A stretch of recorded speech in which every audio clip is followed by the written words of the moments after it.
Live from WRAL News Headquarters in Raleigh, your number one source for local news. WRAL News, coverage you can count on.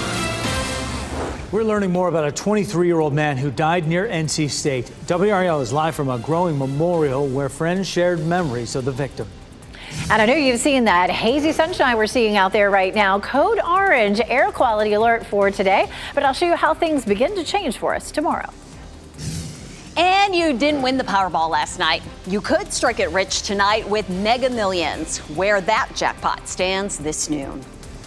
We're learning more about a crash last night on Western Boulevard, just steps away from NC State. Good afternoon to you. I'm Jeff Hogan. And I'm Renee Chu. Thanks for joining us. Sky 5 flew over the scene. As you can see, several cars were involved. Raleigh police say one man died at the scene from a gunshot wound. WRAL's Chelsea Donovan is live at the scene and just spoke to friends of the victim. Chelsea, what did they say? Yeah, a lot of those friends and coworkers are leaving cards, candles, and condolences here at this small memorial on Varsity Drive and Western Boulevard. That's where that incident you just showed happened last night just before 6 o'clock. Now, friends tell us the victim is 23-year-old Anthony Day. They tell me that Day was involved in the Itasha community, which is a car decorated with images of characters from anime or video games. You can see his car here with those images last night on Western Boulevard and Varsity Drive. According to Raleigh police, officers responded to that intersection just after 5 o'clock for a minor motor vehicle collision, But when they arrived, they located Day suffering from a gunshot wound. Multiple cars were involved in this wreck. Day, as his friends say, died at the scene. They say he graduated from Heritage High School and was a manager at Cookout, which is just a few blocks away from this scene. Raleigh police right now say no suspects are in custody. They also say that they believe this was an isolated incident and there is no threat to the public. This, of course, is an ongoing investigation, and we're working to learn more today from Raleigh police. Chelsea Donovan reporting live from Western Boulevard. Chelsea, thanks. And we have a look right now. This is video of the hazy skies over Valcrucis. It's in Watauga County right now, and Canadian wildfire smoke creating these hazy skies, poor air quality all across our area this afternoon.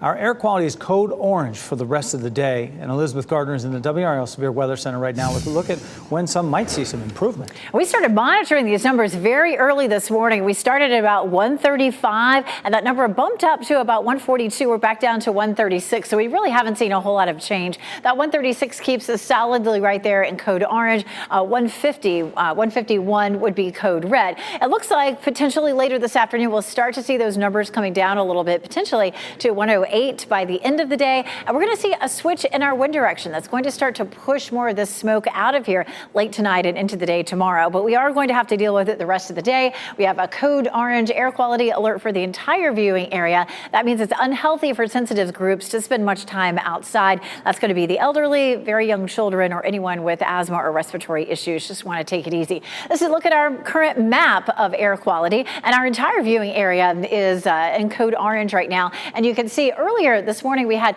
parts of Moore County that were under that code red, and Moore County still under that code red, but we've seen more of our viewing area move into orange. The heat's also going to be an issue for us. Our temperature is on the left. It's 89 in Durham and Raleigh, but it feels like 93. It already feels like 95 in Fayetteville and 97 in Goldsboro. We'll see widespread triple-digit heat indices today, and that is going to continue for the next several days. Our high temperature this afternoon climbing up to around 95 degrees. We have only a tiny chance for thunderstorms today, but that chance goes up tomorrow and Thursday as we have a level 1, and Thursday a level 1 and 2 risk for severe storms. I'll show you more about that coming up. Thanks, Elizabeth. And happening right now in the WRAL Live Center, we are following some breaking news out of North Korea this afternoon. We're learning that a U.S.-American soldier crossed the border from South Korea into North Korea. The U.S. military said that he went willfully and without authorization. He was not in uniform, and he was on tour as a civilian. They say that he was on a tour of a Korean border village there. There were no immediate details about why he crossed the border or how. He is believed to be in North Korean custody. custody right now. He is the first American detained in North Korea in nearly 5 years. And the UN command has come out and said that they are working with their North Korean counterparts to resolve this incident. An update to a breaking news story out of Nash County this morning. Deputies were searching for someone who stole a pickup truck. WRAL's Ken Smith is here now with the new information he just got from the Nash County Sheriff. Ken. Yeah, but we just got off the phone with Sheriff Keith Stone about what was happening this morning near the old Middlesex Road there in Nash County. Let's get right to this Sky 5 video from around 8:30 this morning when this all unfolded. According to Sheriff Stone, the search continues for someone who stole a pickup truck out of Wilson County. Deputies got wind of all this when the person was seen driving the pickup truck through a cornfield. That's not something you see every day, especially since it isn't really a piece of farm equipment. Deputies were able to locate the truck and searched extensively for the driver, but again, that person has not been found. Sheriff Stone says that truck has been towed from the cornfield and is now part of the investigation to figure out who stole that truck and, of course, locate the owner. Now, the sheriff says no one was hurt and no roads had to be closed while that search happened. Of course, we'll continue to monitor this story, look for any new information online, and starting at 4 right here on WRAL. Driving through a cornfield, a red flag there. Ken, thank you. We're working to learn the names of the 2 people who were taken into custody after a stolen pickup truck crashed in Durham. This happened near Snow Hill and Old Oxford Road. Video from the WRAL Breaking News Tracker shows state troopers and sheriff's deputies at the crash site. We also saw deputies from Person County at the scene. We're told no one was hurt. Today, a new leader will be chosen for North Carolina's largest school system. The Wake County Board of Education plans to choose a new superintendent. WRAL's Laura Levine joins us with what we can expect. We're here outside Wake County Public Schools headquarters where school leaders will meet for their regular meeting. As we know, this isn't just any meeting. Superintendent Caddy Moore, who announced earlier this year that she will retire, will kick the meeting off with an update on the district search for the next leader. The school board is set to consider a permanent contract today for a new superintendent. That's according to the board's agenda. The board held 2 rounds of interviews for candidates in June. Last week, a spokesperson confirmed to WRAL the board did not plan to do any more interviews following that. This spring, the school board decided not to reveal applicant names until they selected a final candidate. The board believed they could attract more candidates by doing things this way. By the end of this meeting, the school board will vote on a new superintendent, and if the board approves, it's still unclear when that hire date will be. The meeting begins at 5:30 this afternoon. Laura Levine, WRAL News in Cary. A new study finds the Triangle's communities are some of the most educated cities in the U.S. WalletHub ranked Durham and Chapel Hill as the 6th most educated community in the U.S. Raleigh and Cary are in the 8th spot. The study looked at data including the percentage of graduate or professional degree holders, university quality, and the gender education gap. Take a live look at stocks.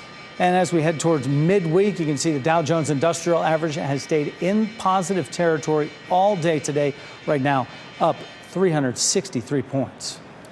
2 big names in English soccer are in the Triangle. Chelsea and Wrexham are having an open training tonight at WakeMed Soccer Park ahead of their match tomorrow at Keenan Stadium in Chapel Hill. Wrexham's training session is set to start at 5. Chelsea will start around 6:30. Tickets are still available. They start at $15. Park and ride via Tar Heel Express tickets have sold out and are no longer available. You can learn more on WRALSportsFan.com. The stage is set for the 2023 Women's World Cup. It kicks off Thursday night in Australia and New Zealand. The U.S. women play their first game Friday night at 9 against Vietnam. You can catch all the action on Fox 50. The next Powerball winner will become an instant billionaire. Yeah, with a B. The jackpot for tomorrow night's drawing is now $1 billion, the 3rd largest in the game's history. No one matched all the numbers to win last night's jackpot. 5 tickets, though, in our state won $50,000. One person is holding a ticket worth $200,000.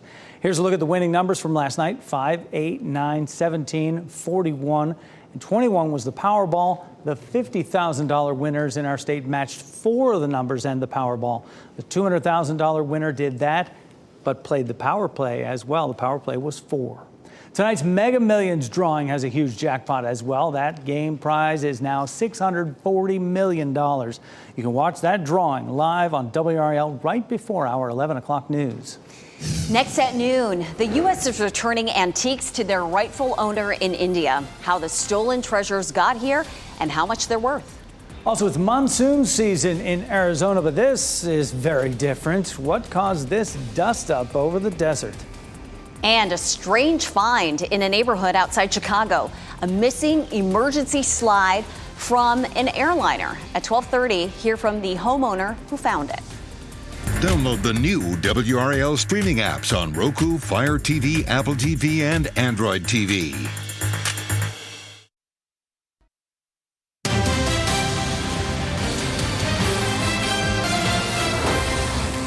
Access to critical services, jobs, lifelong learning, as well as cultural participation all depend on digital equity. North Carolina Central University has created a program to help level the playing field. Joining us now to talk about the Digital Equity Leadership Program is Siobhan Grady, who's an assistant professor and the program director of information science at NCCU, as well as Jessica Mitch Holmes, the CEO and co-founder of the nonprofit Momentum. Great to have you ladies join the program. First, we'll start with you, Dr. Grady. How do you define digital equity? What does that mean? Yeah, so digital equity defined is just how people are able to access technology. And a lot of that is not equal for everyone. There are people in rural communities or sometimes even a large city like Durham where they just may not have access to the technology, which creates what we call a digital divide. So we want people to have access so they can be up to speed, not only with technology, but have those skill sets that they need to be successful within the workforce as well. And what one concrete way to bridge that digital divide is this Digital Equity Leadership Program. Talk about what problems and gaps you identified with this and how you hope it addresses it. So as I was mentioning, a lot of times there is a huge gap. So with Durham being it's basically an urban city. North Carolina Central University is right at the forefront because we're in the city and there are a lot of communities right around North Carolina Central University that may not have access. That might look like people of color or elderly or those who are seasoned senior citizens who may not have access. And what we want to do, that's one of the things we outlined in our gap, is that people of color oftentimes don't have access to technology. People who are elderly or maybe senior citizens don't have access to technology or have those skill sets. So those are the things that we identified. And with COVID-19 hitting or the pandemic, that divide, it widened.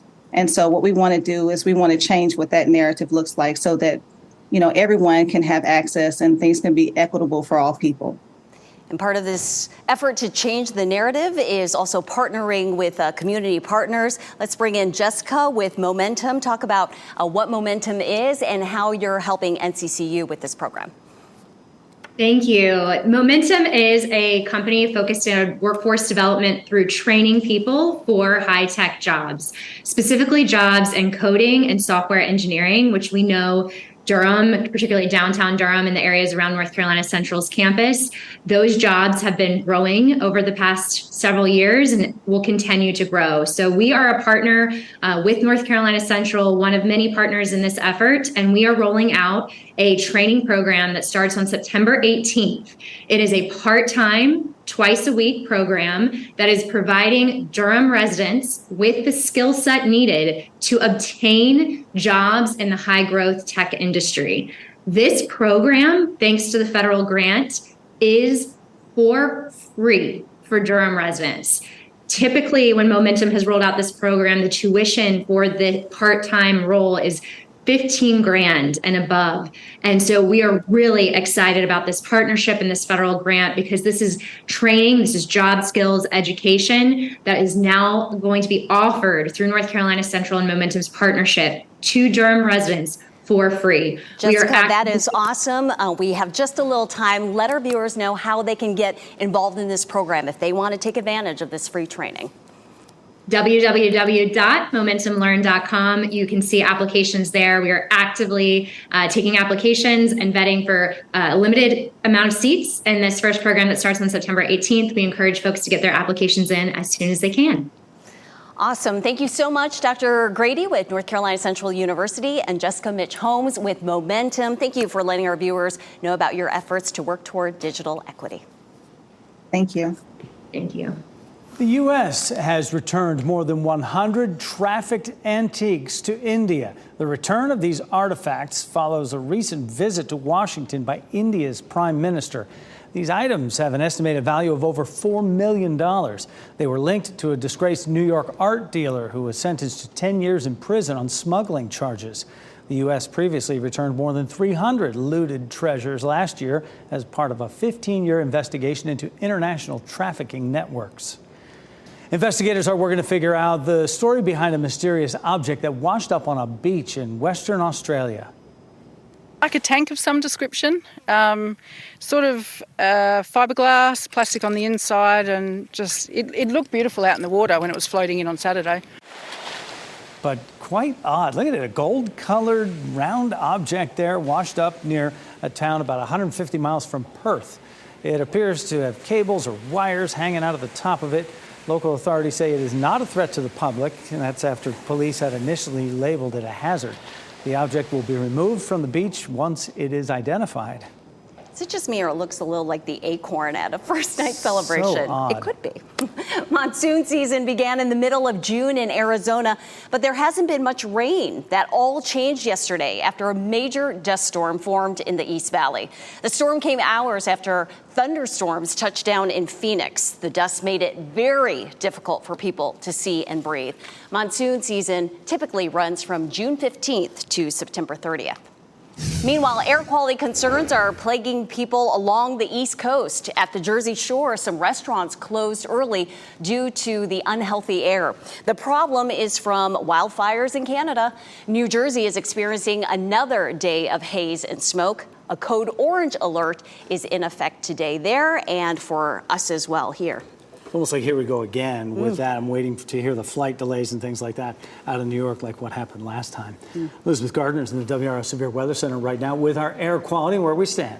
Yes, that's right. So we're sitting at code orange right now and likely to stay there all day. However, it's the potential that our numbers could begin to drop a bit later on today. There's lots of haze out there. That forecast comes from the Department of Air Quality. This is a look at a big picture across a good chunk of the country. Lots of code yellow, a little bit of code orange up into the northeast, but that's improved some since this morning. But we're still looking at this pocket of poorer air quality.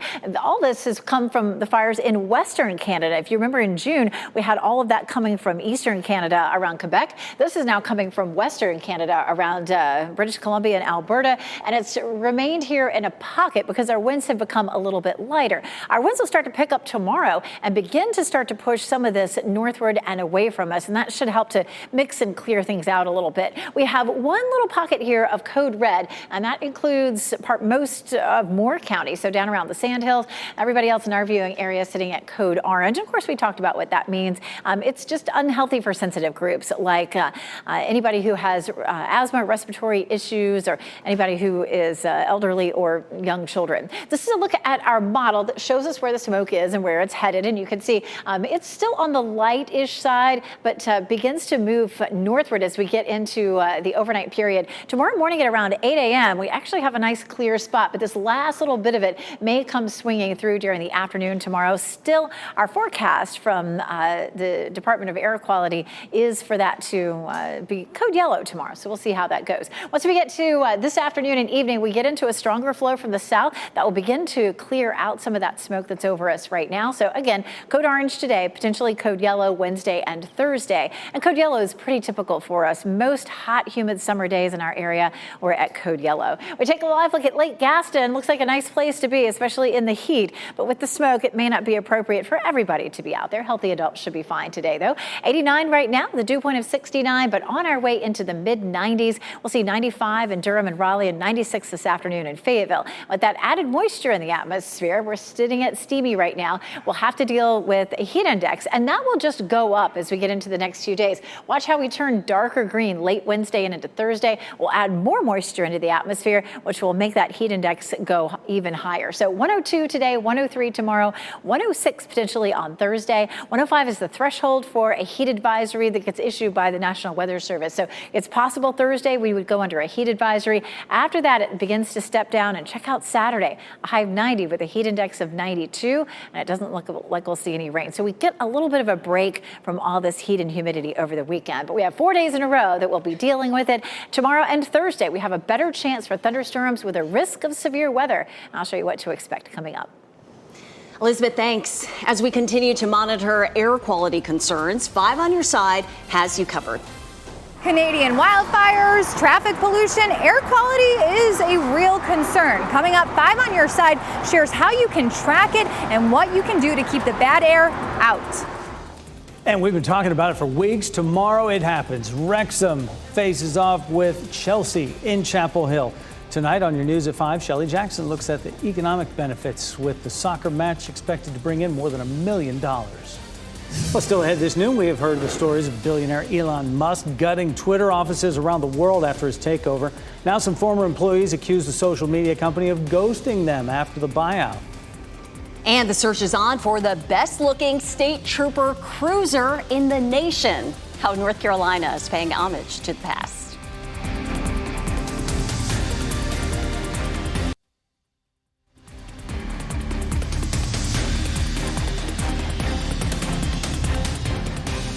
An old iPhone goes for 6 figures at auction, and Marriott is betting on Vegas. Those are among today's business headlines with Maribel Aber. Marriott is betting big on Las Vegas thanks to a new partnership with MGM Resorts. Rewards members of each company will be able to link to the other's loyalty program to earn and use points. The deal gives Marriott a big presence on the Vegas Strip. Its loyalty members can now use points at properties like the Bellagio. And for MGM, it gets access to Marriott's Bonvoy Rewards program and its 180 million members. Marriott is the world's largest hotel company with 31 brands and $22 billion in sales last year. An unopened first-generation iPhone has sold for a record-breaking $190,000 at auction. That's more than 317 times the original retail price of $599 back in 2007. This phone is considered the holy grail for iPhone collectors due to its 4 gigabytes that was discontinued after 2 months because customers preferred the 8 gigabyte version. The phone belonged to a member of the original Apple engineering team when the iPhone came out. You'll have to pay up to see Lionel Messi's U.S. debut in person. The soccer superstar is expected to play his first game with Inter Miami this Friday. Tickets on Vivid Seats have been listed for as much as $57,000 each. One media report said tickets top $100,000 earlier, but there are cheaper options. Some tickets are listed for under $500. And those are your business headlines. I'm Maribel Aber at the NASDAQ Market Site. And there are more legal woes for billionaire Elon Musk. Former workers at Twitter's only office in Africa say the company has refused to pay them severance. The group says Twitter did not even formally begin discussing a separation agreement with them until after CNN reported on their case. After that, they say they were lowballed and forced into accepting a severance offer of 3 months' pay and repatriation costs for foreign workers who moved to Ghana for the job. The group agreed to the terms in May, but has not heard back from the company. It will cost you a little more to watch some of your favorite shows on Peacock. NBC Universal is raising prices for the streaming service by as much as $2 a month. The increase comes as Peacock continues to lose money. It's been spending more on live sports and original content. Peacock's premium plan will increase to $5.99 a month, while the ad-free tier will increase by $2 to $11.99 a month. The changes go into effect immediately for new customers and August 17th for current subscribers. TikTok now supports passkeys on the iPhone. It's the latest app to add support for passkey authentication, letting users log into their accounts using biometrics such as Face ID and Touch ID. Once you set it up, your passkey is saved to the iCloud keychain, so it will work on your other Apple devices. For now, TikTok is only rolling out this feature in Asia, Africa, Australia, and South America, with the U.S. to follow. It was raining plane parts over Chicago, and now the FAA is investigating what caused a mid-air mishap. First, here's a look at the winning North Carolina Education Lottery numbers.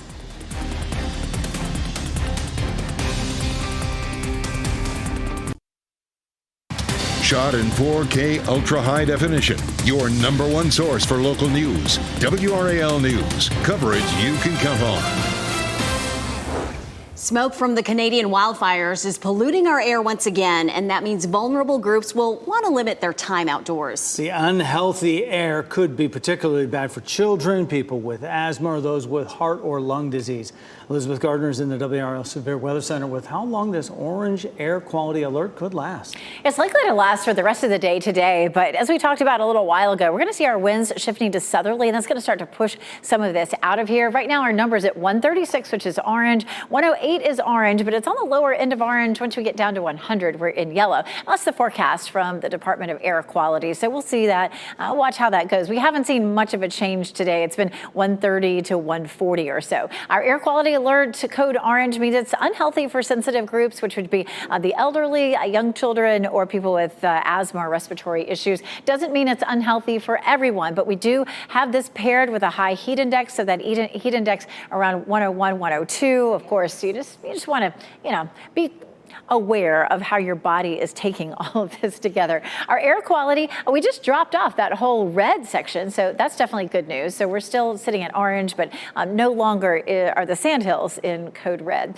We're looking at a heat index right now of 93 in Durham and Raleigh. The heat index is in the white box on the right. It feels like 95 in Fayetteville, 97 in Goldsboro, and 93 in Southern Pines. Still feels like 84 up in Roxborough. They've been seeing the good end of this for sure. Highs will climb into the mid-90s, and the heat index will top out at around 101, 102, 103 across our area this afternoon.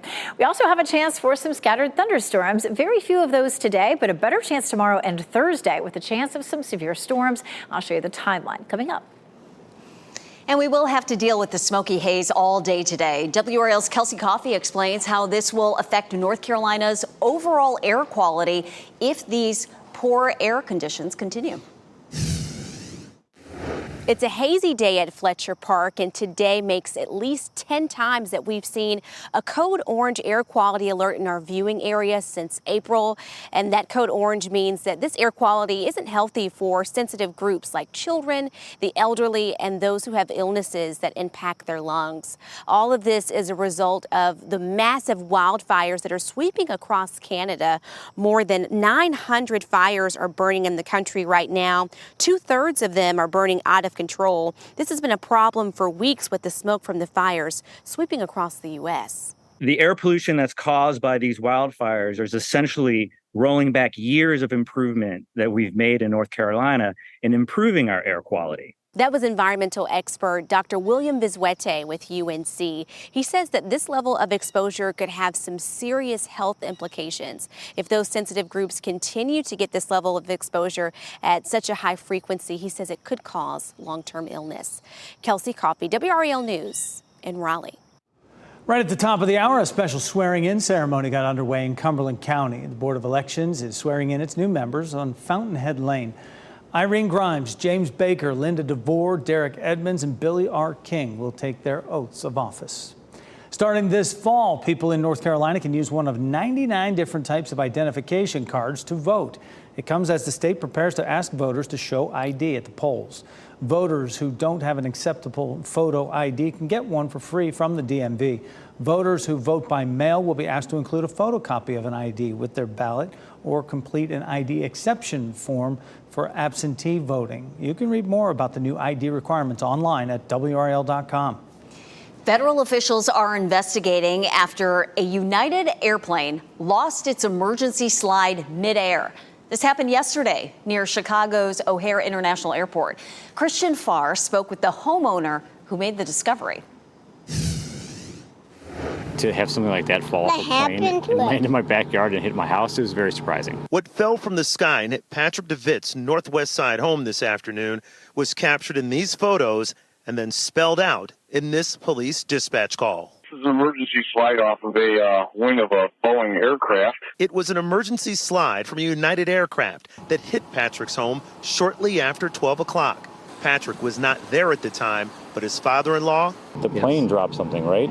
The plane dropped something. Yeah. And young son James were inside the house having lunch.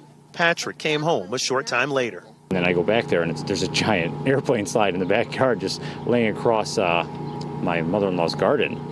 So we weren't sure what it was at first. We didn't know that it was a slide at the time, so we tried to get it out as quickly as we could because we thought it might have been hazardous. Not only did the slide damage a garden, but it also damaged some shingles on the roof and ripped a screen. But Patrick describes it as just cosmetic damage. I want to send someone from O'Hare out here, and I'm going to try to get a hold of the FAA. After calling police, Patrick says a crew from United came out to pick up the slide. The FAA says it fell off of a plane that landed at O'Hare from Switzerland. And in an email, United said it immediately contacted the FAA and are working with our team to better understand the circumstances around this matter. Patrick is just happy no one was injured from this falling slide. And everybody on it is safe, healthy. That's really all that matters to us at the end of the day. Yeah, how does that happen? James wants to know too. That was Christian Farr reporting. The FAA is now leading the investigation into what happened. Maybe. A summer surge in food and gas prices can be traced to what's happening in other countries. We'll explain the international impacts that'll affect your budget.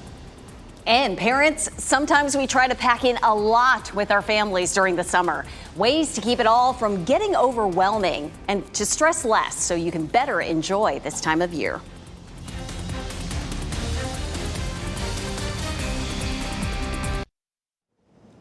This week, Russia and its allies are taking steps to drive up food and gas prices. Amy Kiley reports on how their plan is affecting people around the world. I hope that every country is watching this. Events happening overseas could be a blow to American wallets. Today's decision by the Russian Federation will strike a blow to people in need everywhere. Moscow says it will no longer allow Ukraine to safely export grain. Ukraine usually accounts for 10% of the world's wheat exports. The price has already ticked up in global markets. I think it'll drive inflation higher, particularly in those very volatile food and energy categories. Meanwhile, AAA says within the past 2 weeks, gas prices have been edging higher. That's as Saudi Arabia makes good on its plan to reduce oil production this summer. And now Iran is adding another complication. It threatens U.S. and global interests quite a bit. The Pentagon is taking action to defend merchant ships in this critical strait. It says Iran has been harassing and even attacking them. Particularly oil. So much of that flows through the Strait of Hormuz. That's a choke point for the Middle East that has global trade implications. And when the cost of food and gas go up, it prompts the Federal Reserve to intervene. It's signaling it will raise interest rates again this month and probably next month, too. I think the Fed's quite a long way, actually, away from declaring victory on inflation. I'm Amy Kiley reporting. Between camps, sports, and also work, it can be easy for parents to feel overwhelmed. We'll offer some guidance to help you manage busy schedules. Plus, there's something for everyone in Barbie Land. One of the actors explains why she thinks the movie will appeal to a broader audience. So is yesterday, and so is tomorrow, and every day from now until forever.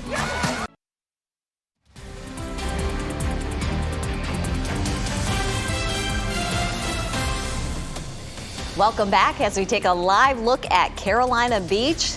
It is packed with people taking advantage of this hot and humid day. The air quality there is a little better than what we're dealing with here today. You're watching WRAL News, available on Spectrum and the WRAL app on your TV or streaming device. If you're getting there with kids in tow, you want to pay attention to this. A warning if you're looking to save money when buying a car seat. Experts say many may unknowingly be putting their child in danger with a counterfeit or fake car seat. Counterfeit car seats are made with cheaper, flimsier materials than a real one. That makes them unable to withstand the forces that happen in a crash. Many of these car seats are sold online. Experts say you should never buy a car seat from a third party and look closely at the labels.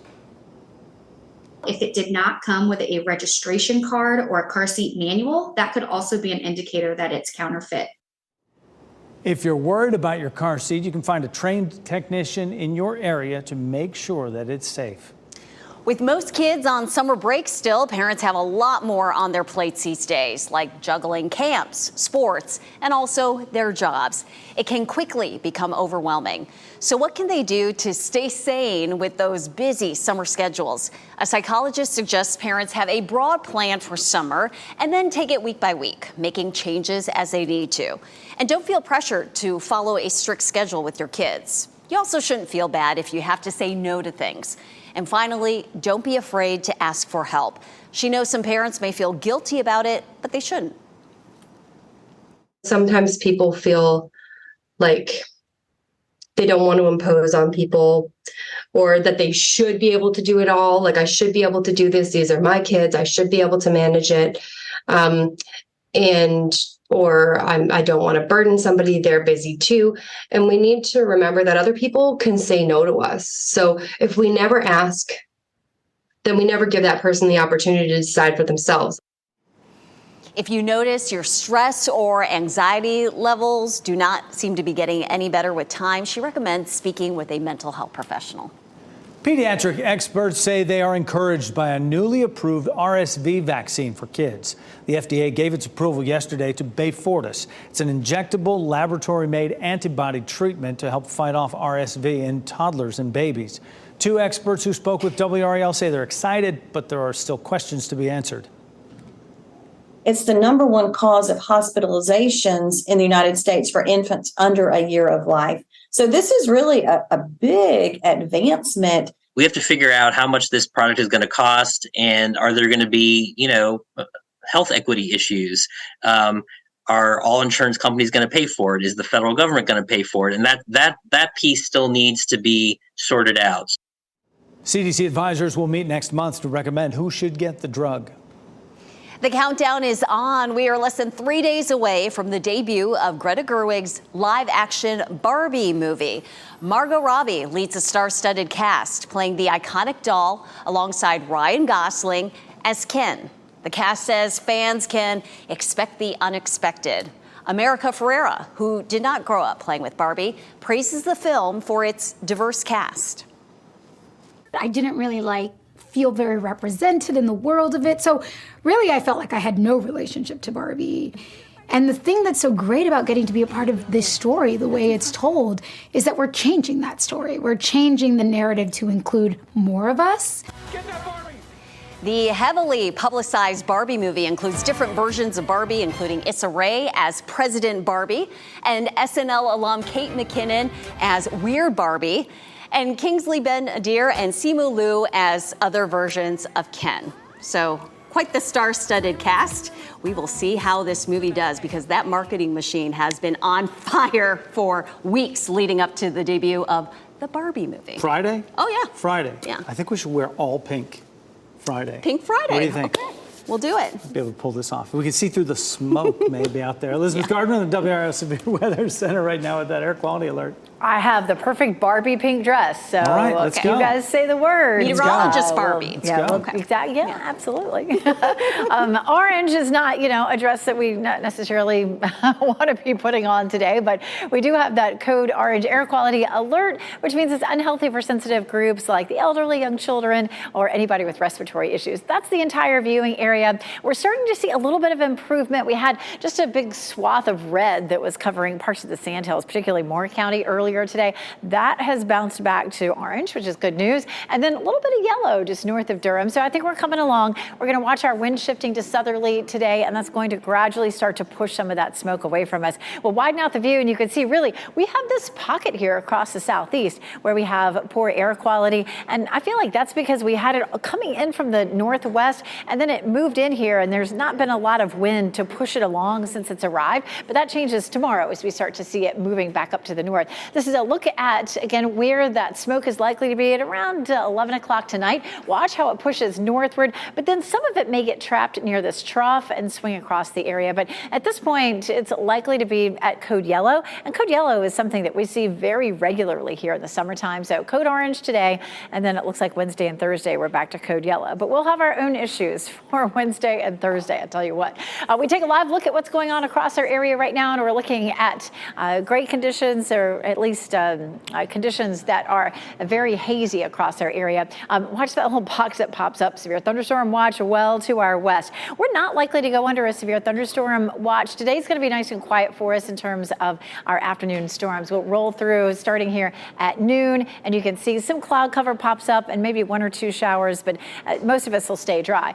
Potentially tomorrow morning, a quick little shower, and then in the afternoon and evening, a chance of some thunderstorms. 1 or 2 of those could produce some wind damage tomorrow. We do have a level 1 risk. And then on Thursday, possibly right around lunchtime, we begin to see some storms develop, and those continue on at least through around sunset or so. So here's our severe threat for tomorrow. It's most of the viewing area. It cuts off before we get down to Fayetteville. And then for Thursday, again, most of the viewing area, but it doesn't include our northeastern counties. That's level 1. And then level 2 is down here across mainly Moore, Hoke, and Cumberland County. It does include Fayetteville and Southern Pine. So I'm watching Thursday very closely. Thursday is also the day where we could end up seeing a heat advisory. Right here, it's almost hard to pick out right now, but that is Tropical Storm Don. It was a tropical depression there for a bit, but it's back to life at 40 miles per hour. And you can see it just sort of wanders around here, eventually heading northward into the Atlantic, kind of skirting by some of the Canadian Maritimes and bringing them maybe some waves, but it doesn't look like it would make landfall. Heat index is going to be in the triple digits for us today, tomorrow, all the way into Friday, but a nice little break from the heat and humidity Saturday and Sunday. It's still going to be 90 degrees. That humidity drops nicely. We'll be right back with your top stories.